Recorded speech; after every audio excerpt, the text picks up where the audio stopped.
নির্বাচনে এখন মানুষই ভুল করে মামা। সে যদি আসে, সে দেশের মানুষ, সে যদি আসে ভুল শুধরে, সে যদি সঠিকভাবে চলে আসতেই পারে। সে যার ছেড়ে পালাইছে একটা কারণেই, আমাদের ভোটের অধিকার ছিল না, জনগণ ঠিকভাবে ভোট দিতে পারে নাই, কথা বলতে পারে নাই।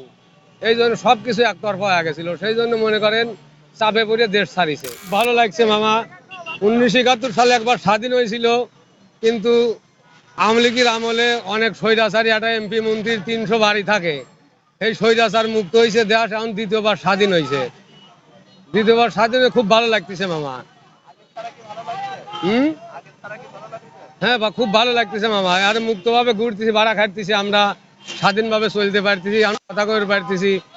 এখন সামনের দিনগুলো যদি ভোটের অধিকার আমার আগেকার মতো আসে, সরকার তুলনায় এবার সব কিছু অন্যরকম।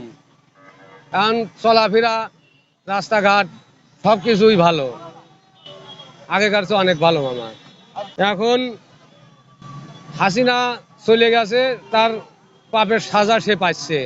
কারণ সে যদি আমাদের এই দেশের এত এই আত্মসাৎ টাকা পয়সা না করতো, তাহলে তো দেশ ছেড়ে পালাইতে হইতো না।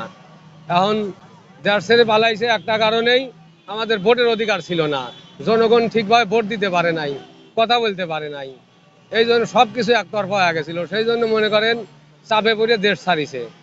দেশ ছাড়িছে, এখন খুব ভালো লাগতেছে মামা।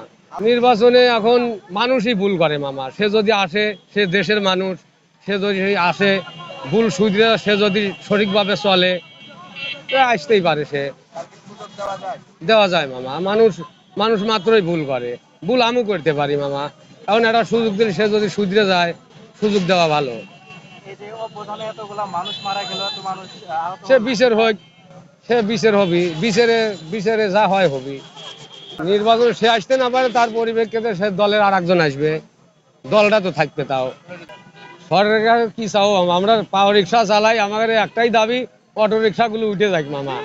আমরা মনে করেন যে ভাড়া খাইতে পারতেছি না, এই অটো রিক্সা যদি চালু হয়, লক্ষ লক্ষ লোক বেকার হবি, এলাকায় সন্ত্রাসী বাইরে যাবে মামা। এই রিক্সা গরিব মানুষ কি করি, পেটে যদি ভাত না থাকে তখন তো তার মাথা ঠিক থাকবে না। আর অটো রিক্সা বাতিল করলি, ওই অটো রিক্সাওয়ালারা পাওয়ার রিক্সা দায়বাধ্য হয়ে চালাবি মামা।